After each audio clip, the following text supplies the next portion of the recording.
This is Lydia Blouse by Picnic Patterns, and this is a sew-along for you to see how I created this wonderful lightweight linen blouse. Here you see me wearing two different styles. One is a beautiful taupe color, the other one is a white one.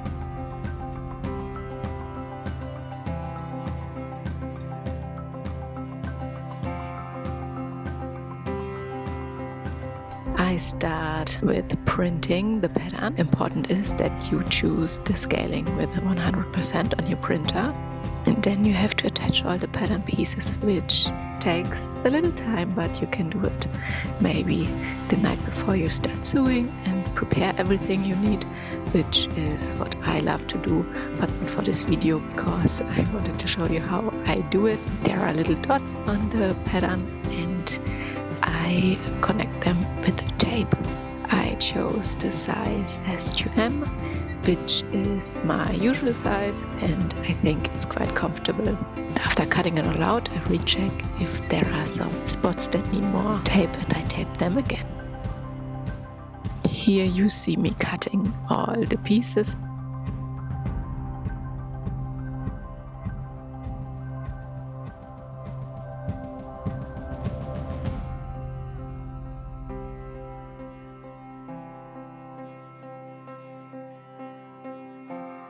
I use my crystals as a pattern weight, which is maybe a good idea. So you don't need to buy pattern weights. You can also use whatever you have around you in your space and get creative with it. For me, crystals work quite well. I put them on the paper and then I can trace with my scissors along the line of the paper pattern. There's also a seam allowance included, so you just have to check that the paper pattern and the fabric match and then cut along the paper pattern.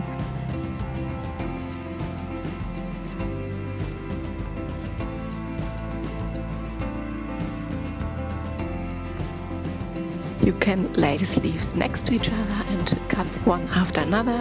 I tried to save some time and cut them on fold. I don't have a serger or an overlock machine. I just use my normal zigzag stitch and zigzag all along the fabric to make sure it does not fray.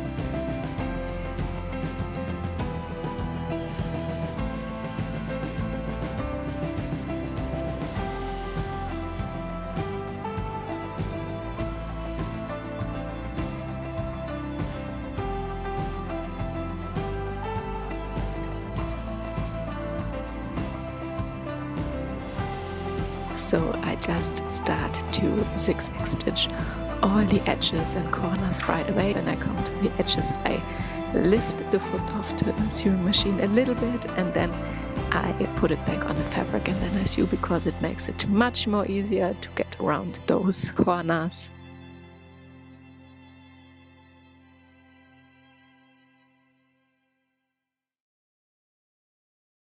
With my chalk, I trace the part where the twill cotton cord will be, and I create two small buttonholes.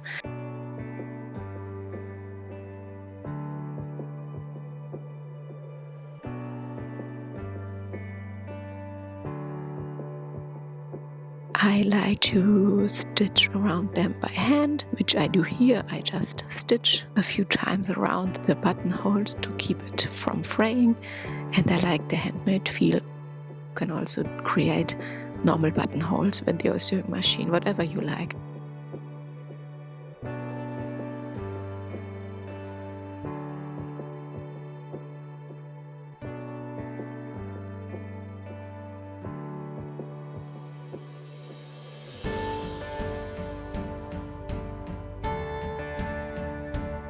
Now I start to connect the shoulder seams and the side seams. It's important that this is on the side that is round to the body, so that it's the wrong side of the fabric.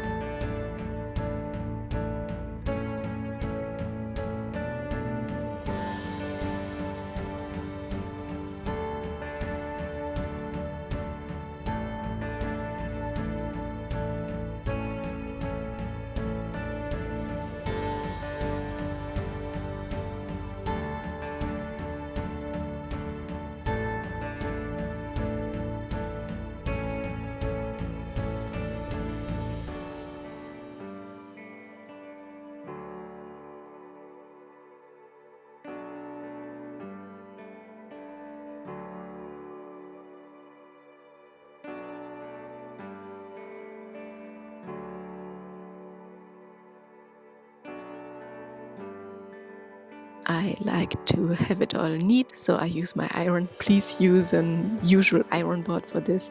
I did it like this for the purpose of the video, but normally I use my iron, but I did not have it in the studio.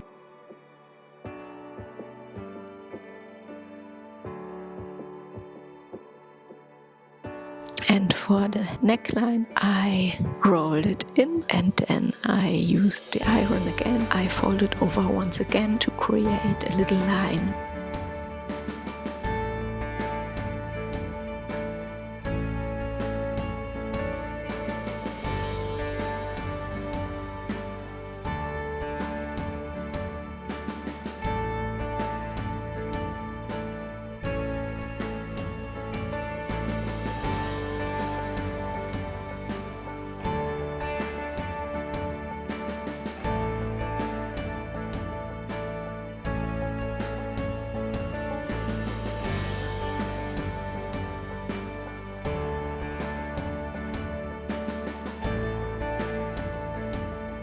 Now comes the cotton twill tape, which is a little complicated. First start to stop it from fraying, but I keep it on the spool because I like to be sure that I have enough. I usually start at the shoulder seams, but you can also start at the buttonholes. I follow the chalk marks I created. Here you see me attach the twill tape with my pins, so I pin it all in place. It has to be on the wrong side of the fabric because it should not be visible.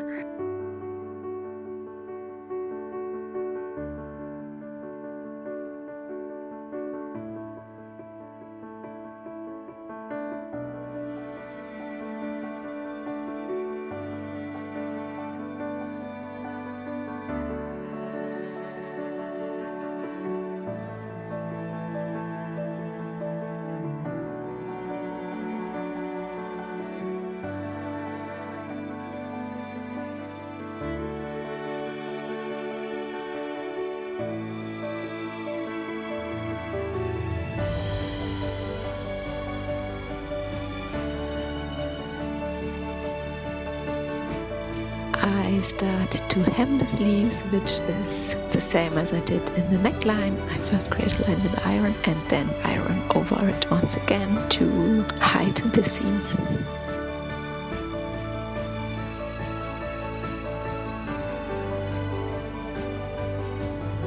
For the ruche, you have to thread in the elastic, which I did not do in this video, but it's nearly the same like with the cotton cord.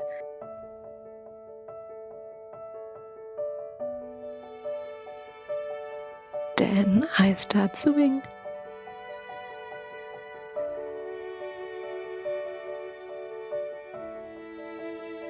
Now it's time to create the ruffles on the sleeves, and for this you have to create a basting stitch, which is just one very long stitch.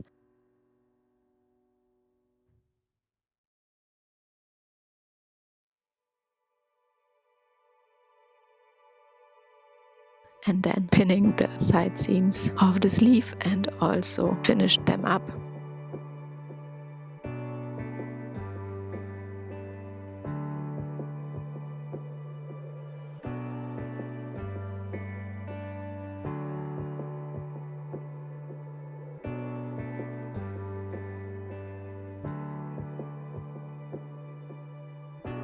And here you see me creating the ruffles, which is going along the basting stitch, and slowly you just go along and create the beautiful ruffles.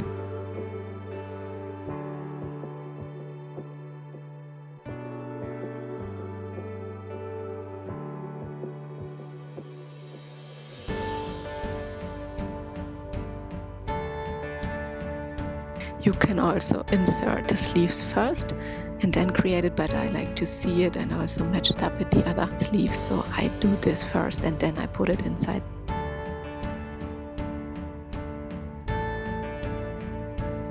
See that the seams match under the arm and also on the shoulder.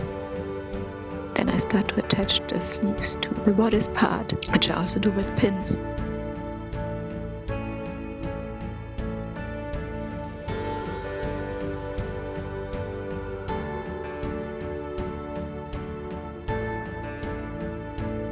I recreate the ruffles if necessary.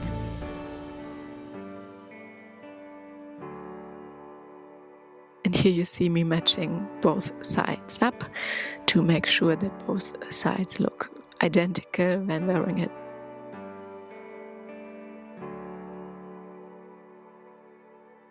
Then I put it under the machine and carefully stitch around.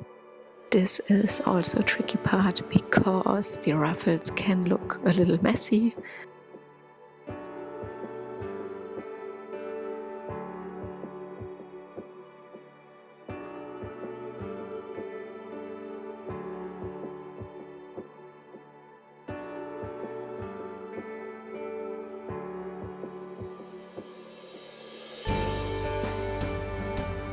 You also have to hem the bottom of your linen blouse, which I do here, iron it and also pin it in place.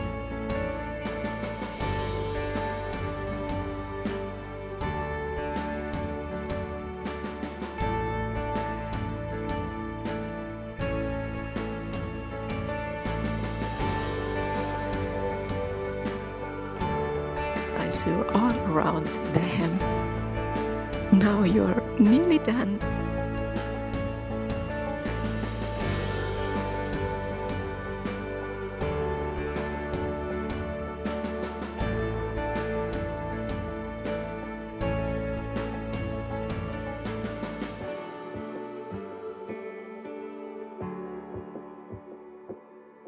Now comes the part where the cord has to go inside the tunnels, and I do it with a little pin, which you see here. I thread the cord in 2 or 3 times and then I close the pin, and with the small pin I can easily go through the buttonholes I created and move it all through the tunnel of my blouse.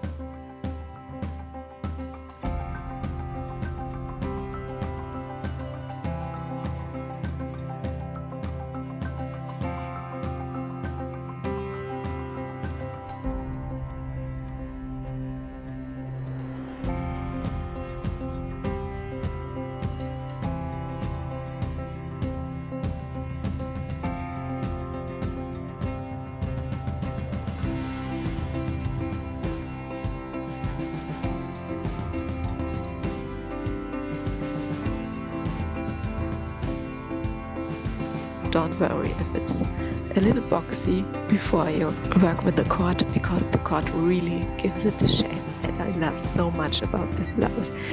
Here you see me in my studio. We had a lovely day, so I went outside to show you.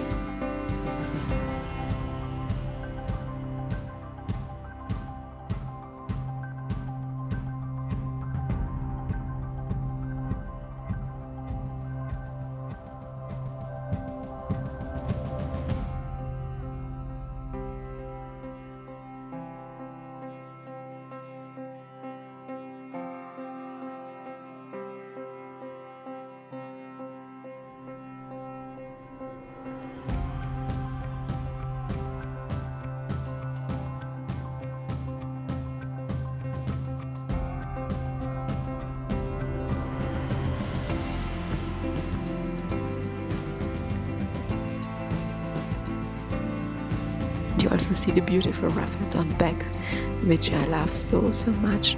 And I think it's amazing how easily you can transform this blouse with the choice of your fabric.